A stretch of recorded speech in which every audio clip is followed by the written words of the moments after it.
Merlyn Clarke, founder of Mac Leadership Solutions LLC, and this is a place where we let people flourish to live a life of purpose, passion, and peace. But before I tell you about me, I'm going to let my AI video share some information about Merlyn A. Clarke. Thank you. Here it goes. Hi, I'm Merlyn Clarke, and I'm here to help you and your team succeed. I'm a certified behavioral analyst, speaker, trainer, teacher, and coach.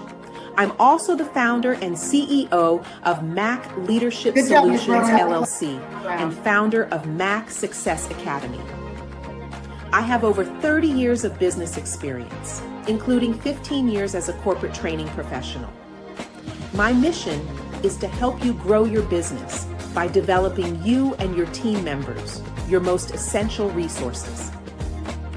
I believe in creating a fun and engaging learning environment where your team members can build awareness, grow their skills, and achieve their goals. I offer a variety of services, including assessments, speaking, training, and coaching.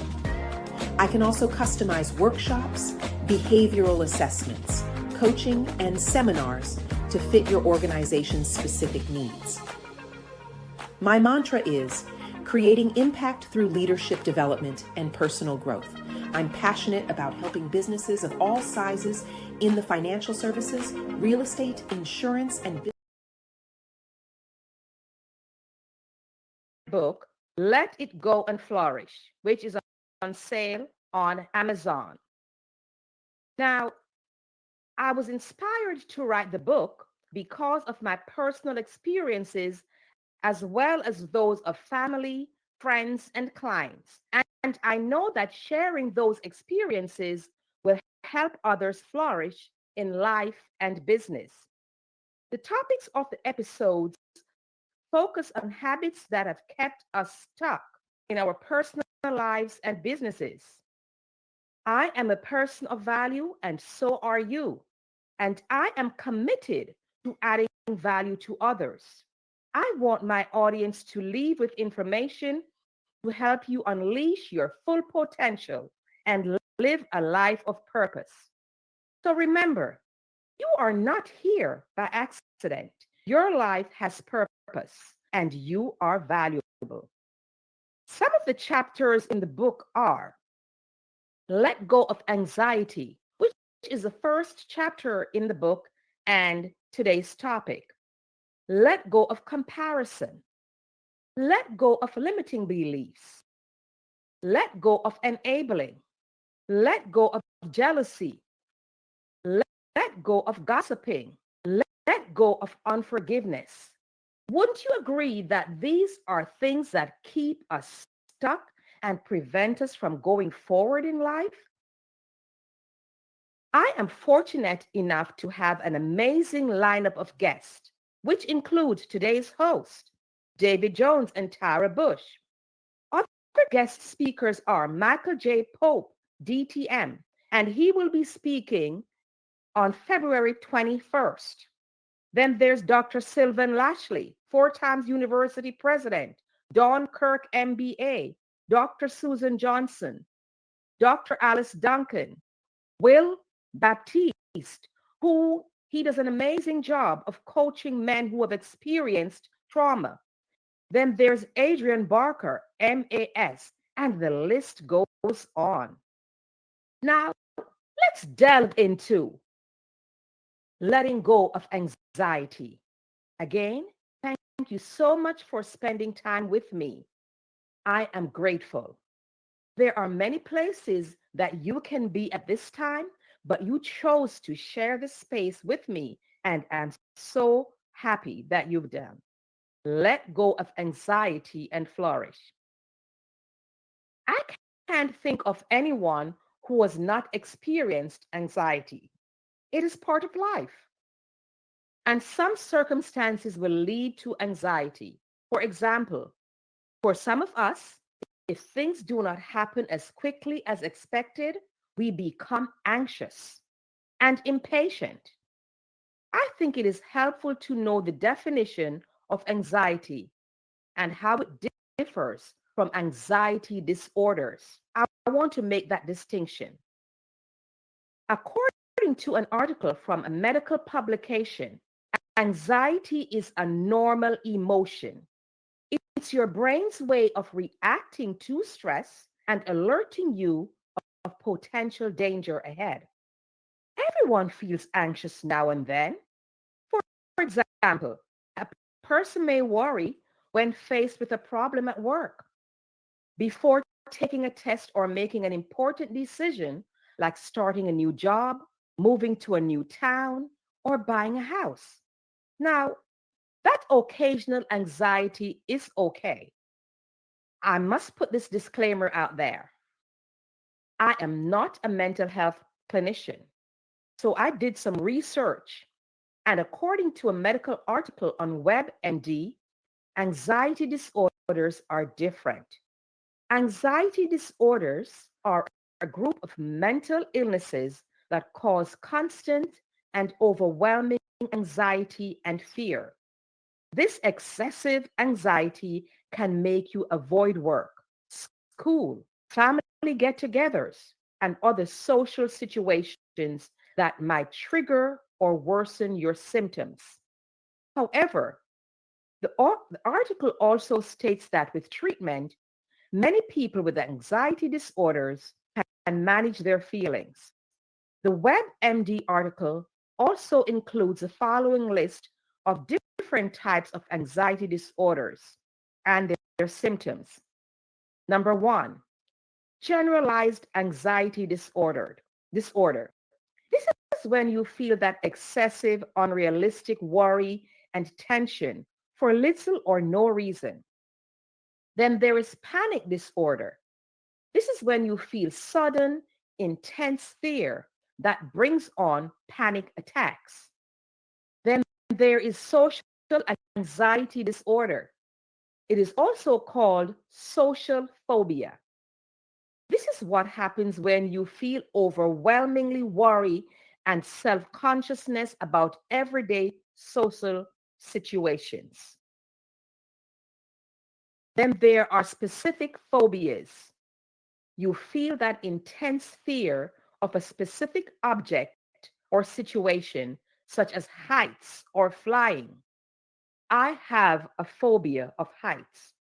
When I stand on a high ledge somewhere, I get butterflies in my stomach. I'm not afraid of flying, but heights that scare me. This fear goes beyond what's appropriate and may cause you to avoid everyday situations. I just avoid going close to a ledge. Now, there is agoraphobia, an intense fear of being in a place where it seems hard to escape or get help if an emergency occurs. For example, you may panic or feel anxious when on an airplane, taking public transportation, or standing in a crowded line. Do you remember that show? It's an old show long ago called The A Team. One of the characters, Barack, B.A. Baracus, he had a fear of flying.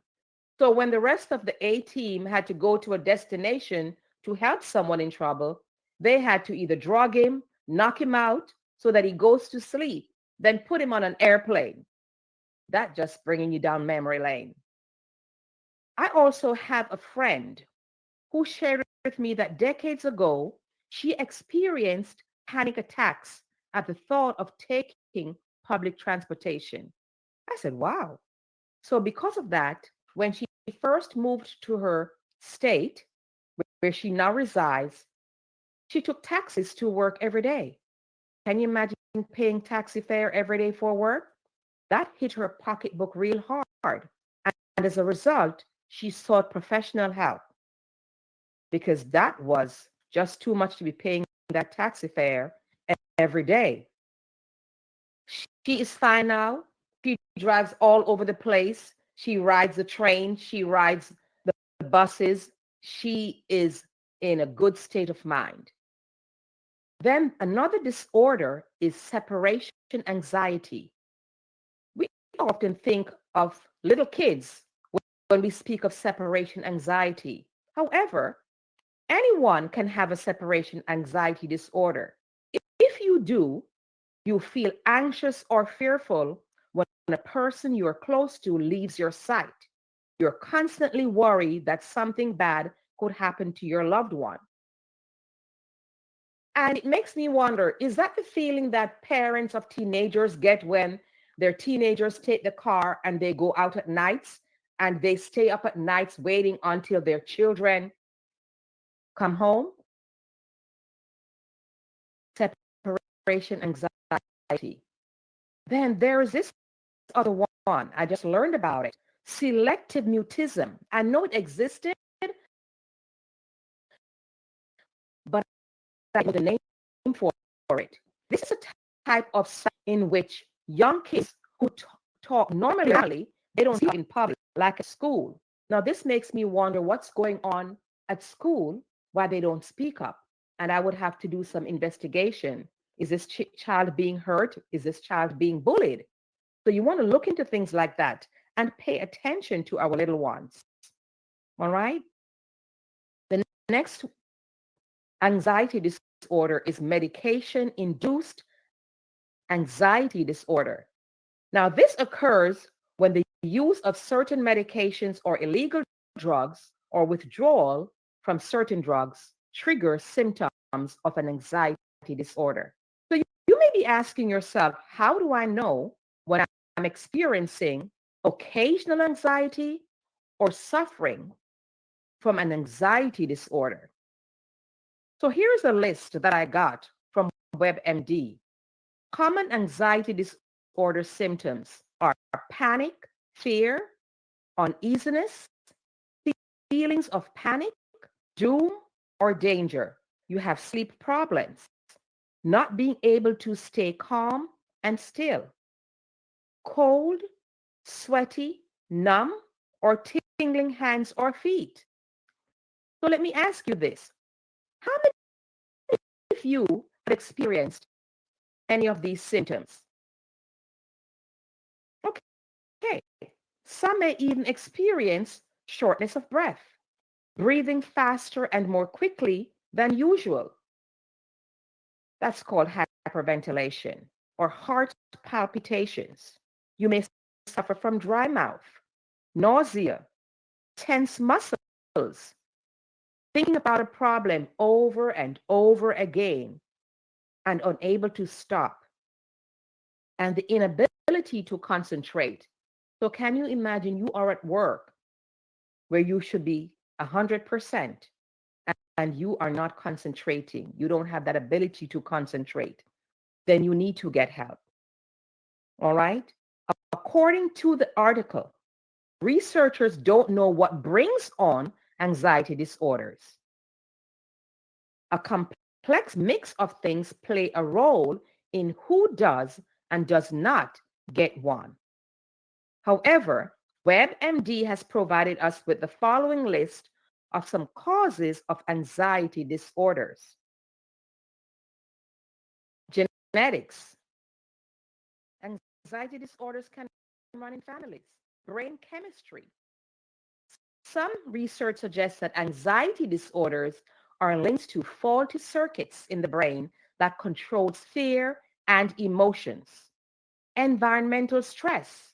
This refers to stressful events you have seen or experienced. For example, children who have experienced trauma, they have seen a violence attack on someone. They've seen a loved one being attacked. Then there is drug withdrawal or misuse. When someone consumes certain drugs, it can hide or reduce some anxiety symptoms. Then there are medical conditions. Some heart, lung, and thyroid conditions can cause symptoms that look like anxiety disorder or make anxiety symptoms worse. Then there is emotional hoarders.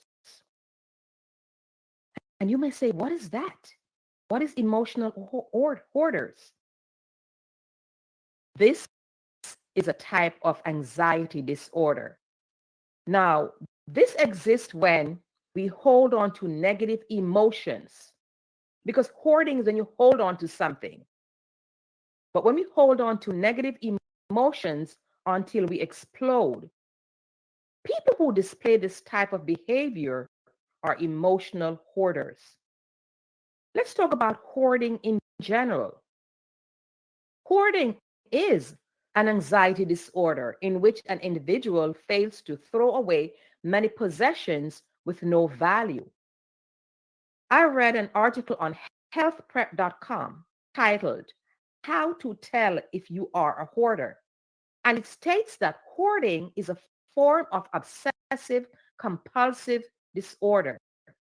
It also claims that approximately 2 to 5% of the United States population has a full-blown hoarding disorder. May I share something with you? I'm going to be transparent. I am a recovering hoarder. And here's what happens. I will hold on to something, those nice pair of slacks. I know how I looked in them decades ago, hoping that I will lose the weight to fit in them once more. I hold on to them. Or things that my grandparents may have given me, I hold on to them. I have clothes that I hold on to. And my daughter said, Mom, we need to send this to Goodwill or the Lupus Foundation where you donate clothes. You're not going to get back in that size. And I beg to differ. So I'm work in progress. All right. We usually retain plenty of possessions in our homes, and we claim to have a personal attachment to each item, which prevents us from getting rid of them. And you notice I'm speaking in the first person plural because I just shared with you that I'm a recovering hoarder. Now that I've explained the general definition of hoarding, let's delve into emotional hoarding. Emotional hoarders, they hold on to negative emotions and are more committed to sorrow than they are to joy. According to Panache Desai, a contributor to HuffPost, an emotional hoarder stockpiles every traumatic memory, embarrassment, past and present, heartbreak, only to live with the burden of each one every day. Consider this scenario. You have invested a few years in a relationship. You return home from work one day to find that your boyfriend or girlfriend has moved out of the home that you share. That is very painful. You had thought this was your soulmate, and you had hoped that you would one day tie the knot. And you focus on this. So here's what I'm telling you. You need to turn this negative situation into a positive one. For example, thank God you discovered who this person was before you married him or her. That person probably realized that they did not deserve you and did not know how to tell you. So they took the cowardly way out and left. Consider the outcome if you had planned a big wedding, spent all that money, and married this person, only to have them walk out a few months into the marriage. Which of these two events would be more painful?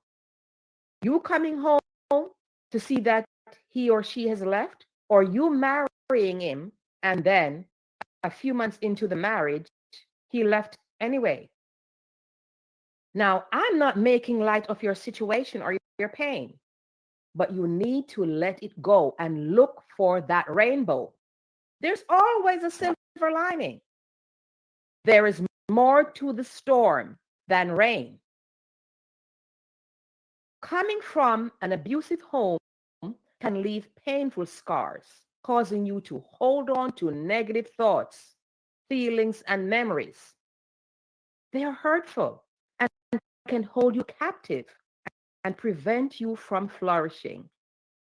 And like I said, you are a person of value and you deserve to flourish. However, it is important it's helpful to recognize what is going on in your relationships. Are you treating your children the way your parents treated you?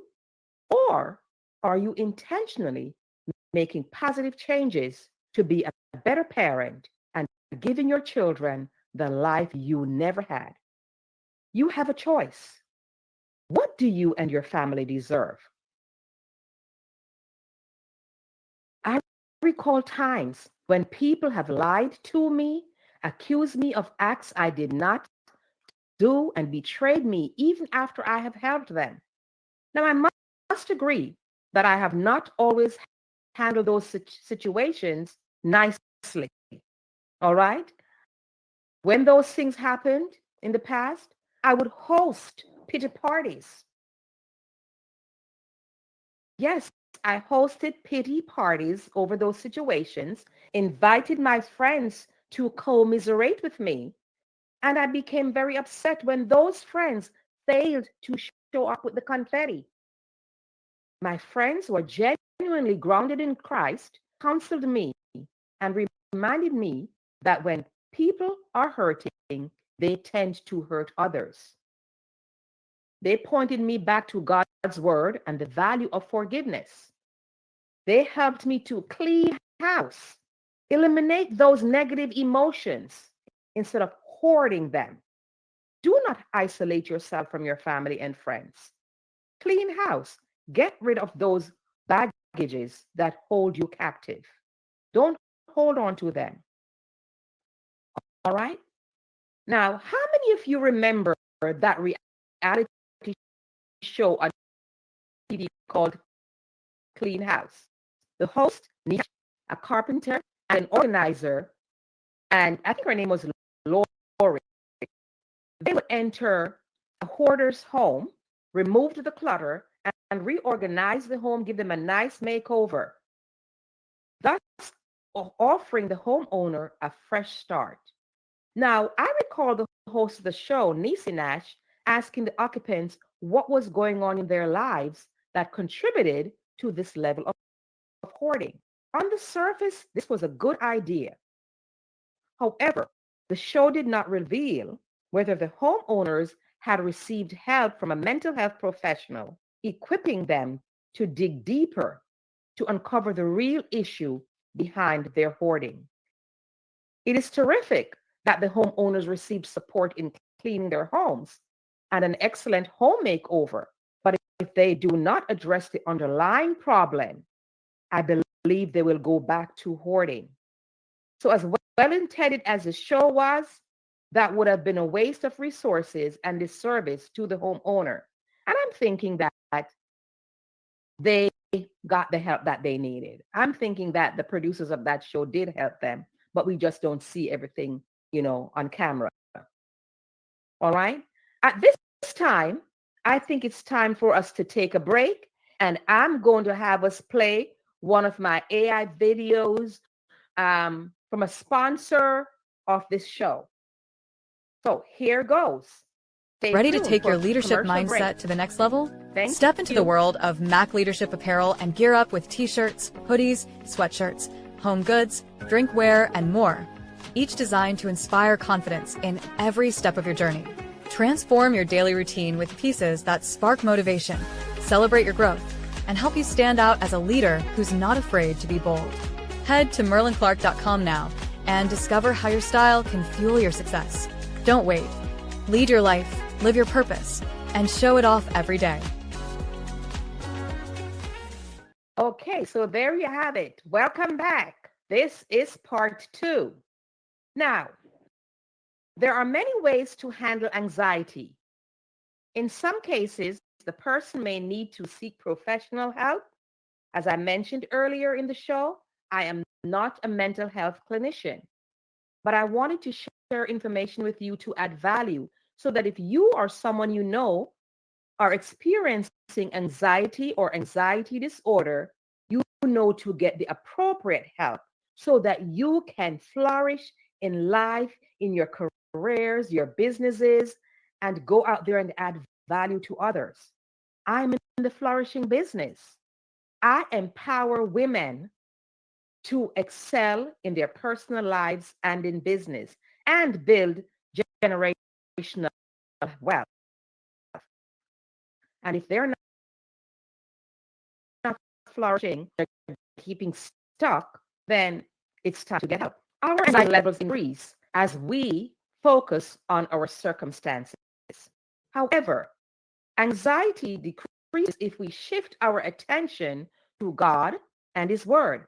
Now, I mentioned earlier that we need to replace them with something positive if we need to let go of our negative feelings. So, whenever we have negative habits or negative feelings, to let them go, we need to come up with something to replace them with. All right. And you might be saying, Merlyn, that is easier said than done. I'm not saying it is easy.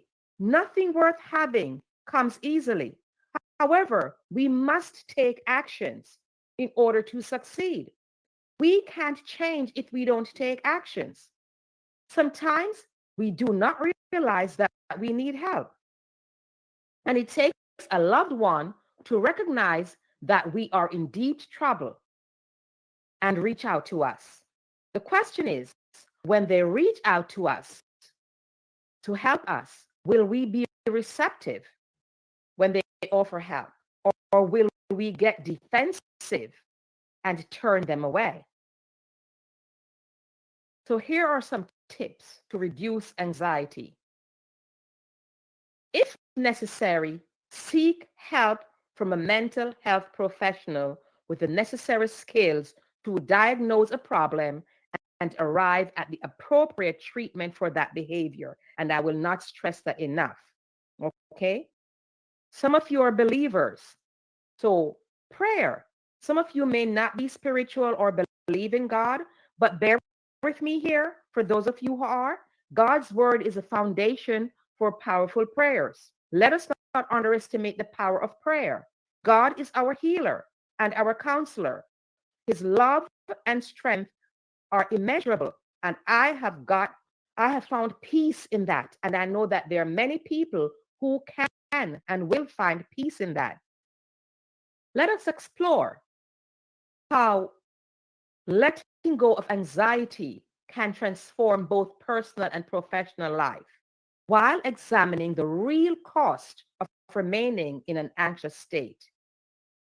All right. So we learn what anxiety is, what anxiety disorders are. So let's talk about how we benefit from letting those things go. When we let them go, they open up remarkable opportunities for growth and fulfillment. When we release the constant grip of worry, our minds become clearer and more creative. We can engage more deeply with the present moment, make decisions with greater confidence, and build stronger relationships with others.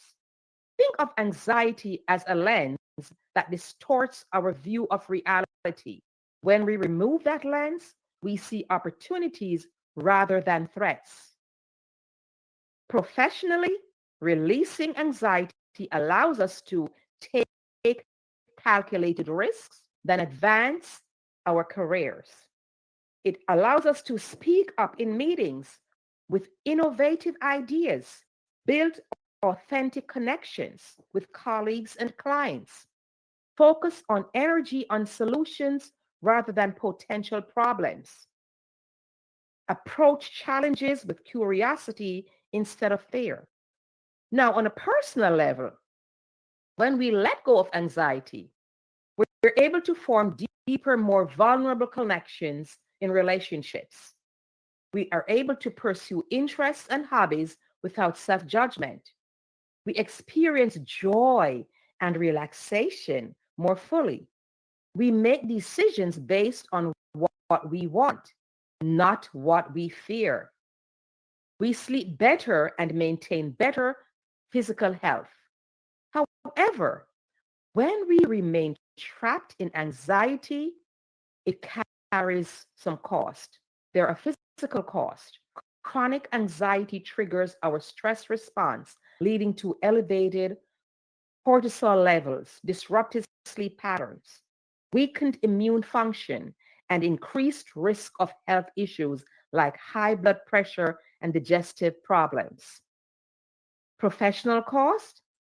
Anxiety often leads to procrastination, perfectionism, and avoided opportunities. We might turn down speaking engagements, we resist applying for promotions, or hold back innovative ideas for fear of judgment. This self limiting behavior can significantly impact career trajectory and earning potential. Then there's that emotional cost. Living with persistent anxiety exhausts our emotional resources and strains relationships as we might become withdrawn or overly dependent on others for reassurance. Then there's social cost. Anxiety can cause us to isolate ourselves, decline social events, or present guarded version. We avoid networking. So the path to letting go, as we wrap this up, the path to letting go of anxiety isn't about eliminating it entirely. That's neither realistic nor necessary. Instead, it's about developing a healthier relationship with our anxious thoughts, recognizing them as passing mental events rather than absolute truths.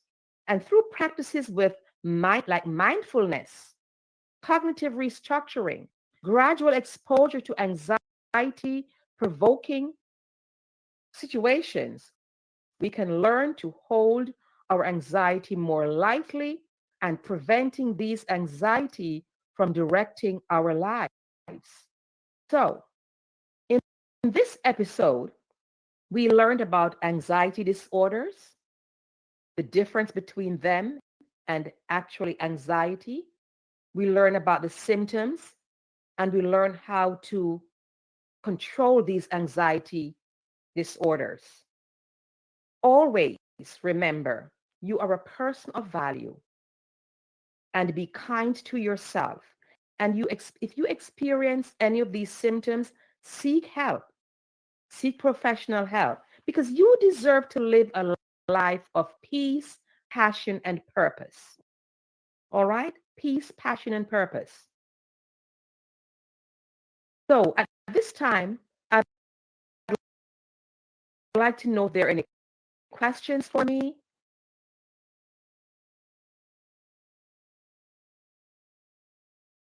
Before, as we wrap this up, are there any questions for me? Hi, Again, Miss Merlyn. Well, thank you so much for this amazing this share podcast, today. It yes, has been very powerful in your message, and really giving substance and tools that people can utilize. And it's fun to listen to because as we navigate this amazing life, we all have experienced some shape, form, or fashion of what you've shared today, and it's kind of a great time to take reflection of how far we've come and how far we get to still go, and that we're all works in progress as you were sharing. But I do have a question for you today in this amazing conversation. And it's more on the personal side because as we shared, we're all learning. We're all works in progress. When did you become self-aware of those anxieties and those patterns that you were holding on to? When was that aha moment for yourself that made you kind of go, oh, whoa, let me take a step back and look at this? And was that the catalyst that decided to help you kind of move into helping others with this? great question, and I thank you for posing that question because I'm sure there are others who would like to get an answer to that.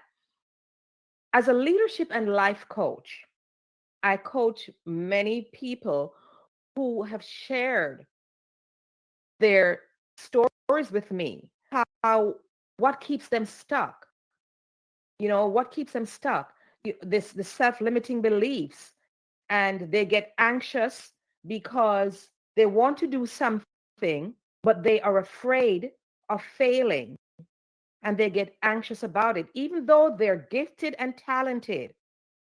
Each time they're asked to do something, they shrink back.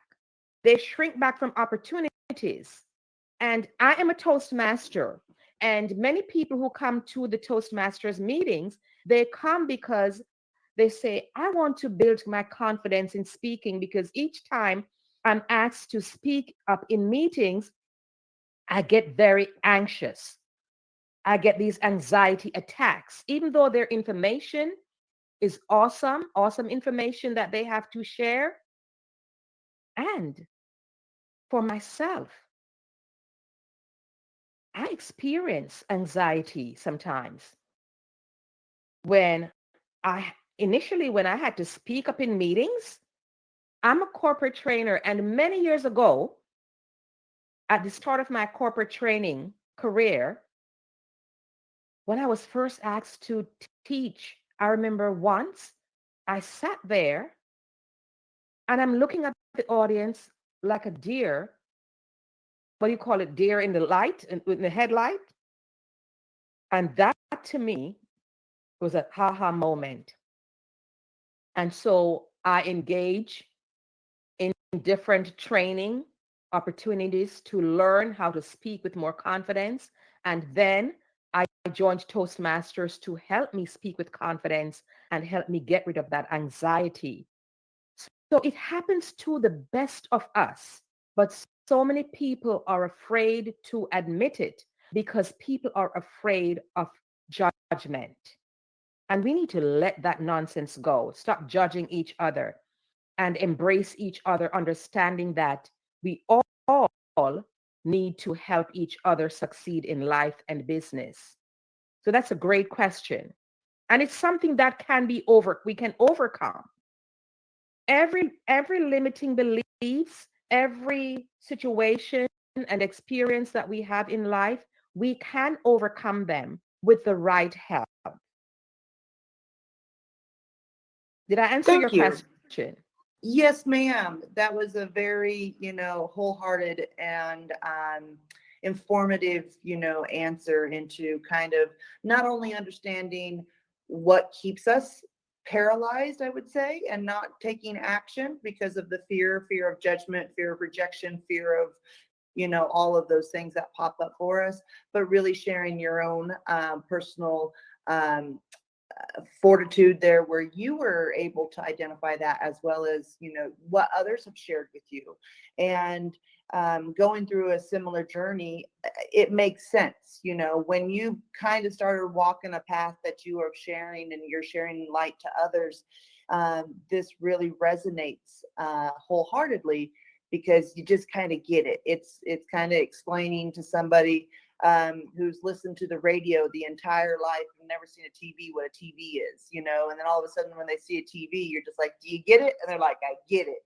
Because it's just, that experience. So one follow-up question for you on that is you spoke about what paralyzes us from taking action, which is that fear of judgment. And I know you shared some amazing tools within the podcast. Is there one tip that you could give someone who is aware, because I think we all understand that space of, oh, we've come aware of it, but now we're not really sure what to do. And we're almost kind of in the denial stage, but we really know we need to take action about, conquering it, walking through it, going through it instead of trying to avoid it. Can you share more about how someone can kind of get out of that one state of mind into the I want to take action state of mind? Great question. You know, we are products of our environment. And what I encourage people to do is to surround yourself with the like-minded people. Surround yourself with people who are doing what you would like to do. Positive energy. Feed off other people's positive energy. You are a total of the 5 people you surround yourself with. Okay? Because if you surround yourself with negative people, and allow yourself to feed off that negative energy, you're going to stay there. We all experience negative situations, but we need to be intentional about finding a way to let go of those things because they will hold us captive. And we deserve to live a life of peace, passion, and purpose. But when I surround myself with positive people, people who are where I would like to be, I learn from them. I ask questions. I'm a very curious person. Tara, how did you overcome that? You're doing this amazing thing. How did you overcome that? And it's up to them if they want to share that personal experience. I learn from other people. I just don't. There are three sets of people in our lives, or there should be. 33% of people who are where you need to be, 33% are on your level, and the other 34% are people who would like to be where you are and for you to reach back and help them. Okay? Don't just stay with people who are on your level alone. You need to surround yourself with others from who you will learn. I shared in the podcast that I had friends that I went to and they encouraged me. And I asked the question, when family and friends sense that something is going on and they reach out to you, are you going to be defensive or will you open up and receive the help? We have choices. I'm willing to accept help from anyone, professional help or from my peers. So I'm not afraid. I can learn from children.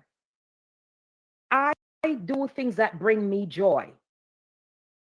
So instead of wallowing in self-pity, like I said in the past, what I did was have a pity party and invite my friends to bring the confetti while we commiserate together. How sad is that?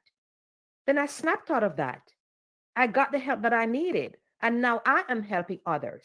And let me say this, every chapter in my book, Let It Go and Flourish, every chapter in that book is from things that I have experienced or my family members or clients have experienced. And some things I shared, I got their permission to share in the book. This book was not something I just threw together. It was intentional to help people flourish in life and business. There's so many people who have told me how it has helped them and have given them out as gifts. I went to Canada last August and I brought books to share with my friends over there because my sister's friends are my friends. And one friend, she called me. She said, Merle, you must have been reading my mind because so many things in this book are my life. And thanks for writing that book. And she said, I'm going to get the books. And unfortunately, she tried to go to Amazon.ca, which is in Canada, and she's having a hard time getting it there. So that means I'm going to have to ship it to them.